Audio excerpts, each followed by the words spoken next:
how does TCU bounce back after a truly disastrous performance against SMU this weekend? We'll talk about that next here on Locked on Horned Frogs, your team every day.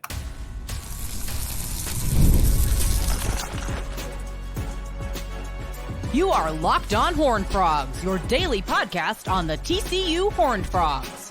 Part of the Locked on Podcast Network, your team every day. Subscribe to the Locked on Horned Frogs YouTube channel. You can also find us wherever podcasts are available. Subscribe on your favorite podcast platform. Next to me is Matt Jennings, freelance writer who covers TCU. And, Matt, I shouldn't be surprised by anything now because the last 15 games have brought a lot of surprising results to my life when I talk about TCU football. Unfortunately, the majority of those results have been negative. I didn't think it was out of the realm of possibility that they would lose to SMU. I didn't see what happened Saturday coming at all. But, they gave up just a ton of points with turnovers and special teams blunders and all those things. I wanted to start here though, because I know you've said some things on social media about it. I talked about it in the postgame show. Sonny Dykes got ejected. And my first question is, I don't remember a coach. I know Woody Hayes got tossed like a long time ago for punching somebody. I can't remember in modern college football someone getting ejected. I'm sure it's happened at some point, but do you recall anything like this happening? I don't. I think I have a vague recollection as I hold on. Google. I almost want to take a look at this right now and see if I'm making this up or not. Yes. Okay. Steve Adazio. This is the last one I remember. Steve Adazio, when he was head coach at Colorado State a few years ago, he got ejected for same deal for 2 unsportsmanlike conduct penalties. Besides that instance, Eric Taylor in the playoffs in Friday Night Lights, no, I'm serious. Like it is. Yeah. I can't think of it. And yeah, no, like Steve Adazio, like tremendous company to be in, really. It is so, these officials put up with a lot, and they will allow you a tremendous amount of latitude. And I think that is part of what Sonny talked about after the game, like him being surprised or saying that it was unwarranted or whatever. Like he made an apology about it and said took responsibility, whatever. But he was certainly surprised that it happened, and I think the reason was because he's gotten a ton of latitude to do that. We've seen that over the years. Like I've seen him lay into an official and like get them to review a spot that they didn't review initially, right? Like it's part of his thing. It's part of what he does, which is whatever. But to me, like the lack of, once you get that first flag, you got to rein it in. You got to understand the situation that you're in. Like this is not, to use an Atlanta sports comparison because it's who I am as a person. This is not Bobby Cox like getting into it with the ump in a game against the Mets in June. Yeah. In a 162 game season. Like you get 12 shots at this. This is a rivalry game. It's a game in which every single person associated with the opposing team would love to see the worst for you, and where the whole building hates you because of your history there. And it's a game where you're trailing by 20 at that point. 20, yeah. They're down 41-21. You are not in a position to do that. You're not in a position to be that, to have that lack of awareness, that lack of composure, that lack of self-control, the lack of judgment, just good judgment. Once you get the first flag, by all means, keep Yosemite Sam, but walk away as you do it. Like go to the bench and say it to the mister, say it to your headset, say it anywhere else. Like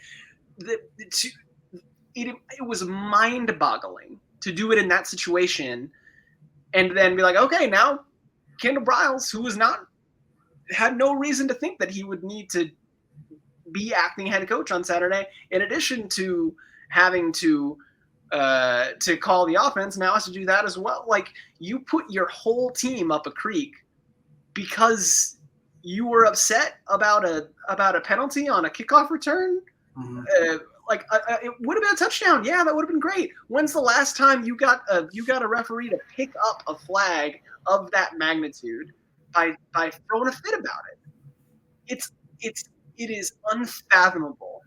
The lack of composure, the lack of self-control, the selfishness. I didn't know, and maybe that's just me being naive. I didn't know he was capable of that.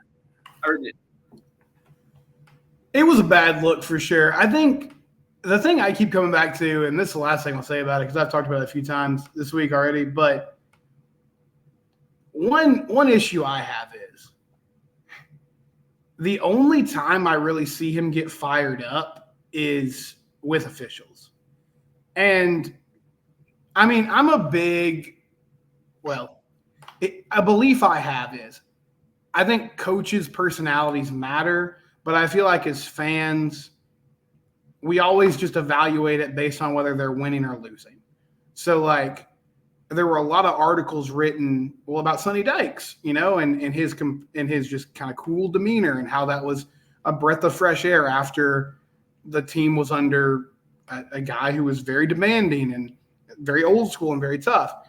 I remember a few years ago when Baylor won the Big 12 title, there were a lot of articles about, oh man, Dave Aranda's just this Jedi, like silent assassin, like so calm and collected. And then the last couple of years when they've been bad, suddenly Baylor fans are like, well, he can't peel the paint off the walls at halftime like, a coach needs to. So now that TCU's losing, it's suddenly like, well, Sonny's just not the type of guy that can get the team where it needs to be. But I do believe you have to, I think if he comes in there and becomes like yelling everybody's face guy, that's going to be fake. But I don't know what happens behind closed doors. It does seem weird to me that we never see that type of accountability for players and coaches. It's only lobbied at officials during the game. And to your point, I don't know how much it matters in terms of like the performance of your team. Like, do you really need to shout in people's faces and get red in the face and do the whole deal in order to be a successful coach? I don't know. And I think some coaches have done that and been effective with it, Nick Saban being the really obvious example. Some coaches have done that and not been effective with it. That's not you can go either way on it. What strikes me is I do think teams adopt the personality and the demeanor and the tendencies of their coach to a certain degree, because you take your cue from the leader. You do, just in any field of life. Right, yeah. And I was sitting here 3 weeks ago after the Stanford game saying, oh yeah, like those like unsportsmanlike penalties like on that opening drive, like I think they were just like really like amped up, week one on the road, like you're just ready to, like, you're with new defensive court, blah blah blah blah. And I'm amending everything that I was very, very wrong, because what this looks like to me instead is a team that is undisciplined because their leader is undisciplined. That's what this looks like to me. Because if you're undisciplined enough to allow yourself to get carried away in that situation, if you're undisciplined enough to be this flat-footed and unprepared in a rivalry game, coming off of the collapse against UCF, and you come into this game and you start the game the way that you did, and your only answer is to yell at the officials, to your point, that's a lack of discipline. That is an attitude problem that I do think the team has adopted. You saw more unsportsmanlike conduct penalties from the players on Saturday against SMU. You saw some against UCF. They picked one up against Bud Clark that would have been a real stinger against UCF late in that game, and they were fortunate that they did. Like, it's just, again, I think at least I personally had been kind of giving a lot of grace and when it comes to lack of attention to detail and a lack of discipline, and I'm kind of done doing that right now because I think we know where that's coming from. It's coming from the head coach, and that's not a good way to win games in the Big 12. It's not a good way to win your rivalry games. It's not a good way to hold on to your job, quite frankly. The heat's getting turned up a little bit. So what can they fix? What can they do to turn this around? We'll talk about that next time. Locked On Horned Frogs, your team every day.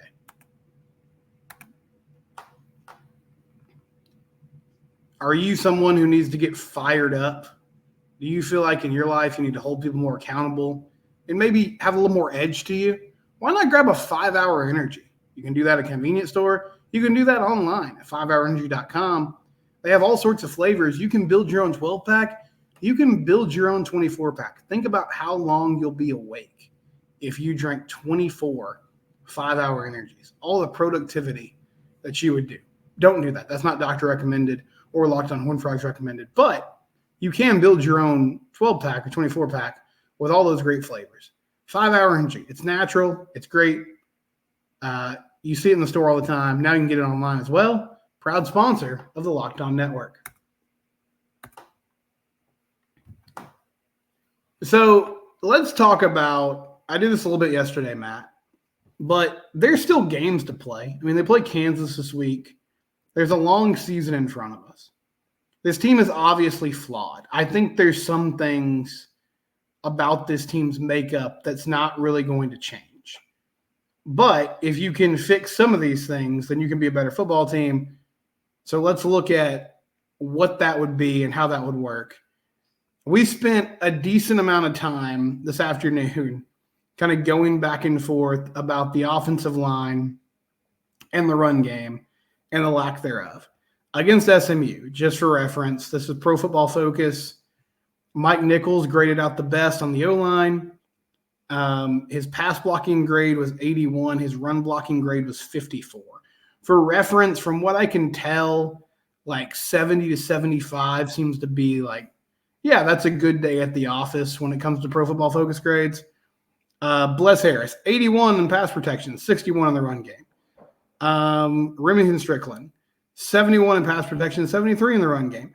Everyone else, with the exception of Dominique Johnson, who didn't have a lot of, blocking opportunities, graded out in the 60s in the run game. It was another day where they could not run the football.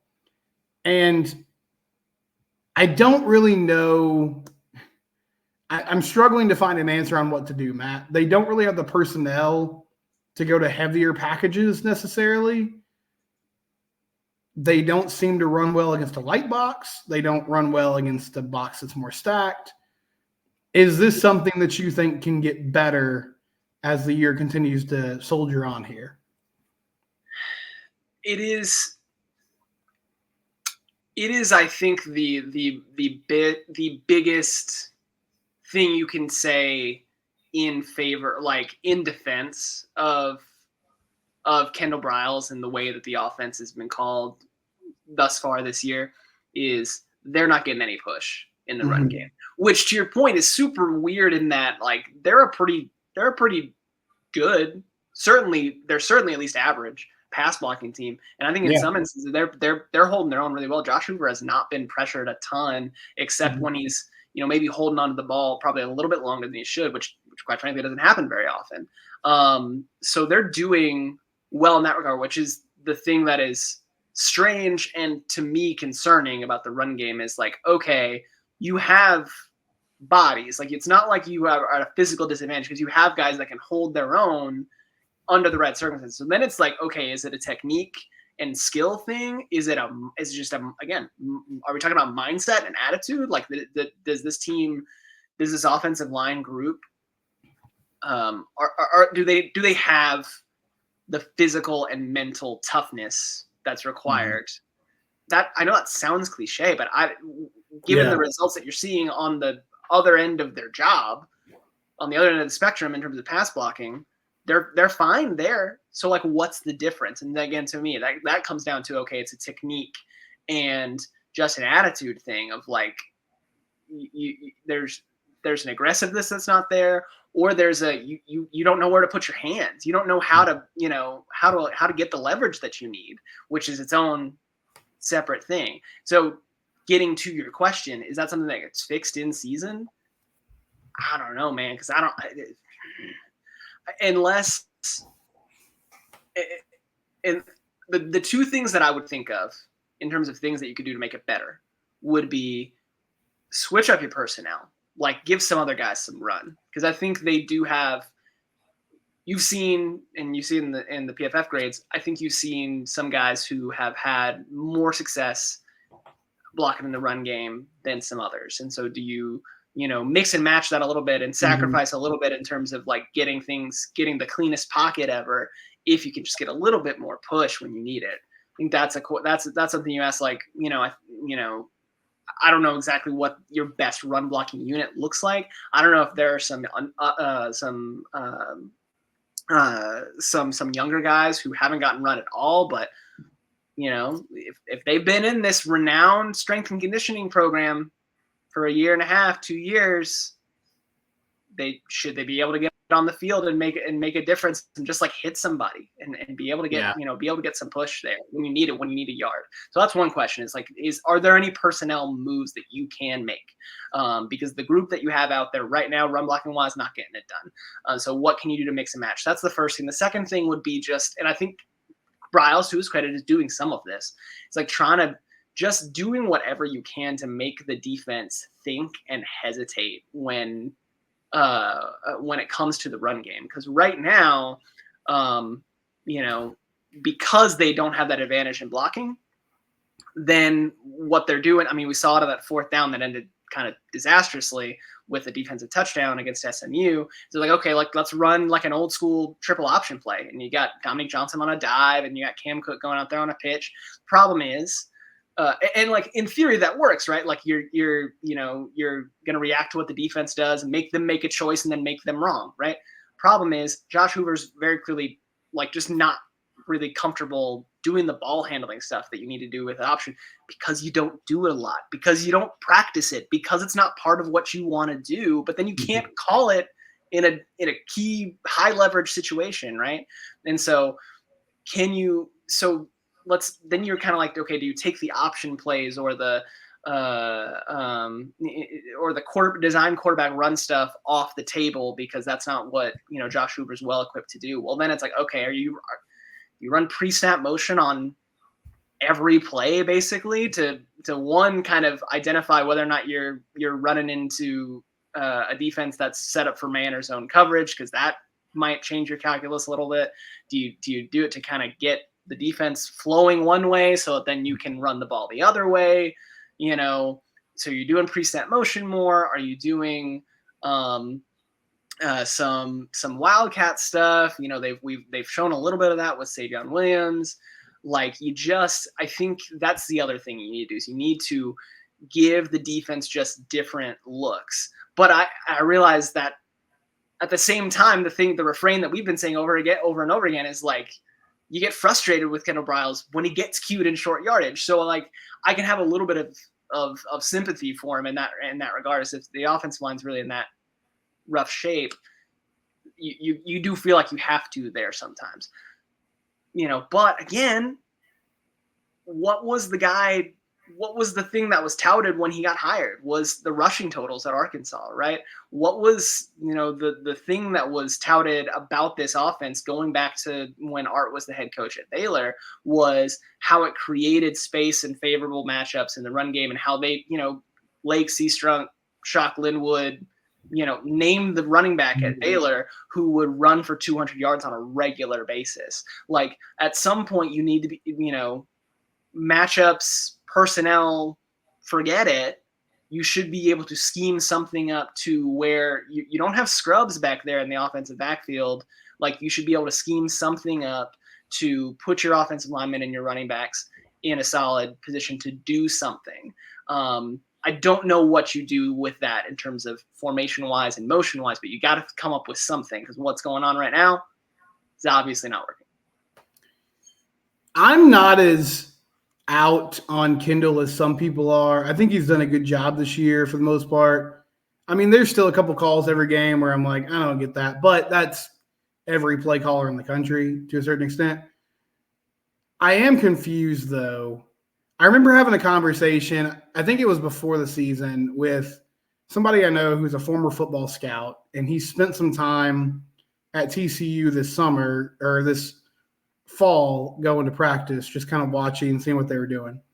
And he was telling me the thing I don't understand about the offense is I don't know what they're trying to accomplish in the run game or how they're trying to like dial up plays in the run game to take advantage of the numbers. And so going back to like you talked about the Baylor stuff, they're not putting receivers out on the numbers like Art was and just naturally saying like you're going to have a light box because we're going to go sideline to sideline with our splits, both with our linemen and with our receivers, so that you have to account for it. He doesn't do that. And I guess I can just chalk it up to like he had KJ Jefferson at Arkansas, and so it lent itself to some more creative concepts. But I remember talking with Doug from the Coordinator Project when he got hired about a lot of the pre-snap motion he was doing in the run game and, you know, bringing blockers inside the formation and creating more advantageous packages for running the football. I just don't see that. I think they had some success against Stanford, which this could be as simple as it's Stanford, but I think they had success against Stanford with some delayed counter stuff where they weren't really asking the O-line to fire off the ball and push guys out of the way. It was more, hey, let those defensive linemen get upfield. You just kind of wall them off, and then we're going to run the opposite direction. Yeah. And they had some good plays with that. Now, I don't think you can base your whole offense out of it, but I also I don't believe that you can throw up your hands and say, we're just not going to run the ball. Like, it's just such a critical part of being successful. And the last few weeks, I feel like they've just given up on it. And I understand all their issues. And I know, like, when they were recruiting these transfer linemen, one thing that somebody noted was, hey, a lot of these guys grade out a lot better in the pass game than in the run game, which that's true pretty much everywhere because pass blocking is easier than run blocking. But I think there was just an evaluation issue here. And this is 2 years in a row where both publicly and privately, the coaching staff has been like, hey, we feel really good about what we got up front. And we're sitting here, you know, in game 4, kind of throwing up our hands like, well, I guess this is not working. So, I mean, I would just say you have to, and I think Kendall's done a really good job in like the short passing game of being creative and finding ways to get yardage and create situations there that work. I just feel like you have to find some way to do that in the run game. I don't know what the exact answer is, but I feel like you're trying to jump in there, Matt. So go ahead. Well, we talked about this a year ago or almost a year ago, I think it was after the Texas Tech game, where you're like, okay, you can throw up your hands and you can call that year a wash and say, like, we just didn't have the bodies up front, whatever. But, and we said at the time, then this year is put up or shut up. Because at this point, like, and I tweeted this on Saturday, like the Gary Patterson left the O-line room thin. He left the cupboard bare. Like, that excuse is past its expiration date. You've had, okay, let's be generous and say, because you're that 22 class, you did not get the full cycle with. But that's still 2 full recruiting cycles and multiple transfer windows where you got a chance to your point, scout and evaluate the kind of players that you wanted up front and then develop those players, get them in your strength and conditioning program, get them in your offensive line room, and get them in a position to be ready for this year because you knew that 2022 you had a senior laden line. You knew that last year you still had Coleman and Coker, but then after that, like, you were going to have to figure something out. And the answer has been, we don't have an answer. And that's not, we don't have an answer is not an answer, you know? Yeah. I saw this earlier today, and I shared it. This is from collegefootballdata.com. Josh Hoover is 8th in the country in EPA, expected points added, per dropback, which is great. I mean, he's doing really, really well with what he's being asked to be doing. But they also have the number of dropbacks here. He's dropped back to pass 160 times through 4 games. Yeah. Of those top 25 passers in this graphic, the next closest in terms of number of dropbacks is Kyle McCord at Syracuse at 141, and then San Jose State's quarterback at, I believe, 130, 132. Emmett Brown at 132. No one else has more than 120. I mean, the amount of what you are asking of Josh Hoover and this passing game, because of your inability to be able to run the ball, because you either haven't recruited and developed the offensive linemen to be able to block for you, and you can't scheme something up to mask those deficiencies, you are now putting the entire offense on Josh Hoover. Go out there and be perfect. And you said this after the UCF game. I remember you saying it. You go out there and be perfect. And he almost was against UCF. And it still wasn't enough. And then when you have a game when inevitably he makes mistakes, it comes crashing down. It Right. falls apart like a house of cards. And that's what you saw on Saturday against SMU. It's like, that is just not reasonable. It's also like, I'm worried about him from an injury perspective. And you're asking him to drop back that many times per game. I know Leach was doing it with Texas Tech for decades, and maybe it'll be fine if your pass blocking holds up. But if you're asking him to throw that many passes per game, and you're asking him to possibly be put in harm's way of some of the talented edge rushers that are in the Big 12 over the course of a 12-game season, I'm not sure he'll make it to the end of the year if you're asking him to do that. So those are my concerns here. If you can't find at least a partial solution to just look approaching mediocre, that's what you need to be on in terms of the run game. You don't have to be good. You just have to do enough to where the opposing pass rushers aren't pinning their ears back on every single down. And right now they don't have an answer to do that, and they need to find one. Okay, I'm going to pivot here in a second. I'm going to surprise Matt. I'm going to surprise the audience. Maybe surprise myself. I'm nimble. I'm on my feet. Let's do it. Here we go. It's Locked On Horned Frogs, your team every day. Our friends at FanDuel, they got a great deal going on right now. Download the FanDuel app or go to FanDuel.com. One $5 bet gets you $200 in bonus bets. That's right. You just make one $5 bet, $200 in bonus bets coming at you. FanDuel, it's a great place. You can bet on the NFL, college football, Major League Baseball, whatever your heart fancies. FanDuel.com or the FanDuel app. FanDuel, a longtime and proud sponsor of the Locked On Network. Okay, Kansas Saturday, 2:30, ESPN Plus kick.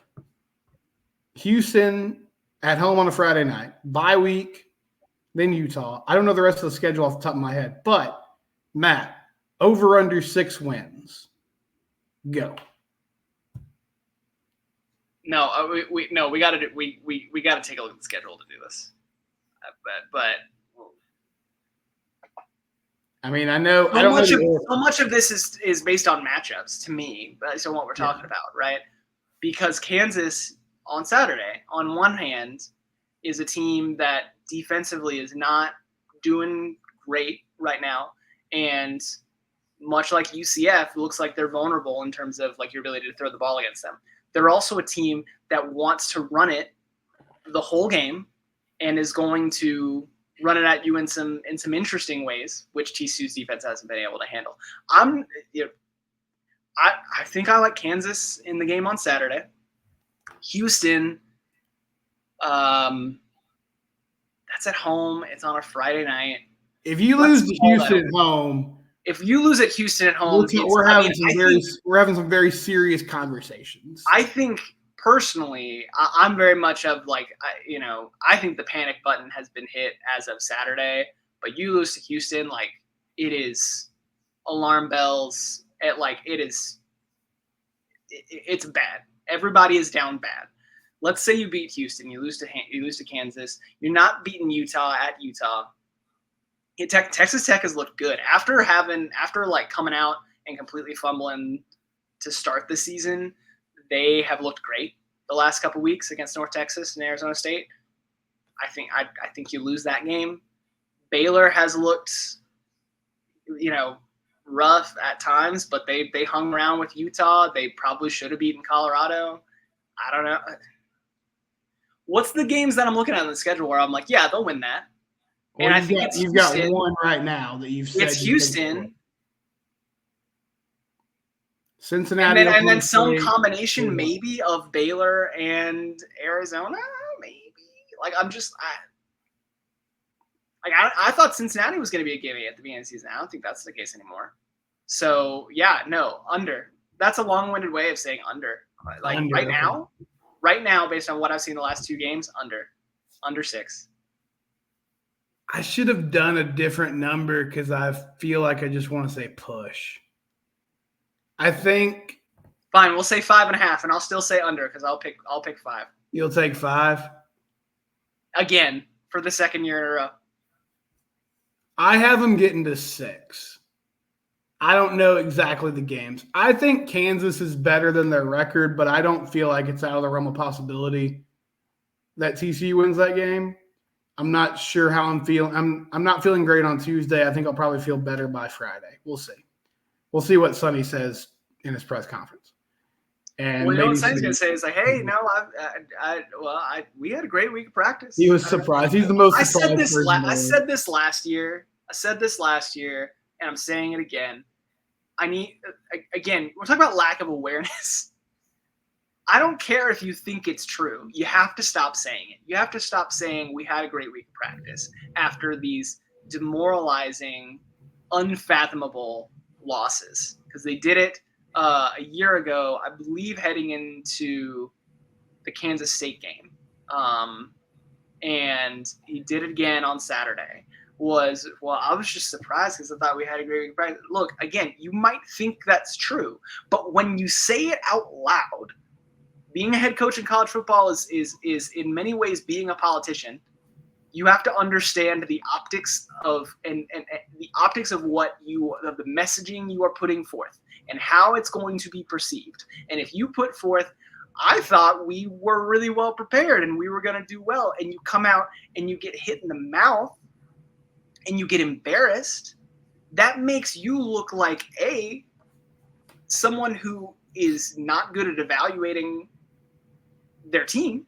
Mm-hmm. And B, it makes it look like you have a very low it makes you look like you have a very low standard for what being well prepared is. Either way, it makes you look bad. So regardless of whether or not you think it's true, Sonny, here's some free advice. Stop saying it until you start stringing together some wins. After some wins, say, oh man, I'm so glad. And today we just executed in every way that I knew we would because we had a great week of practice and we just came out and we did everything that I saw from them Sunday through Thursday.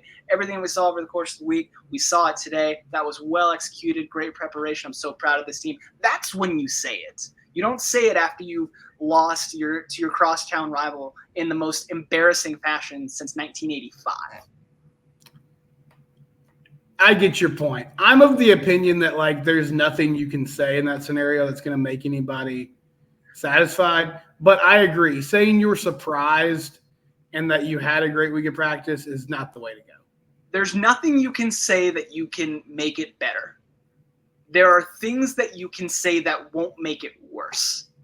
And I think that was an instance of you're making it worse with what you're saying. I love what you're saying in terms of hey, I take responsibility of it. I take responsibility for the ejection. That was on me. I put our team in a bad position. That's your job as the head coach. Again, it doesn't make it better, but that's what you're expected to do. What you're not expected to do is this repeated throwing up your hands and saying, I don't know. Mm-hmm. Because if you don't know, it's your job to know. It's your job to know. I got them winning 6. I think they beat Houston, Cincy, Baylor, and I don't know the other one, but I'm not going on record on it yet. I'm just going to say that they pull out one more. My other take is not going to make people happy, but I think if they get to 6, I'm not sure anybody loses their job. Because here's the weird place that he's in. I don't see him parting ways with KB. I mean, they're scoring points. Like, I don't really see him going a different direction. Firing Avalos after year 1, which, like, it's so crazy to even that shouldn't even come out of my mouth after 4 games. But you know what I mean. Like, if you change DCs again, like that's such a panic move / that just feels like I went in somebody's office and said, hey, I'll do this if you don't get rid of me. So if he stays, then I think the staff pretty much stays together. I think that if they make it through the season, I am in agreement. People can follow me on Twitter and see my weekly fireability index. But I will note that I don't think, certainly to your point, I don't think Avalos is going anywhere. 1, because of the sample size that we have. 2, because if you get to the end of the season, you don't if you fire him, you've made it 2 years with one coordinator and fired him, and you made it 1 year with his replacement and fire. Like, you can't hire anybody.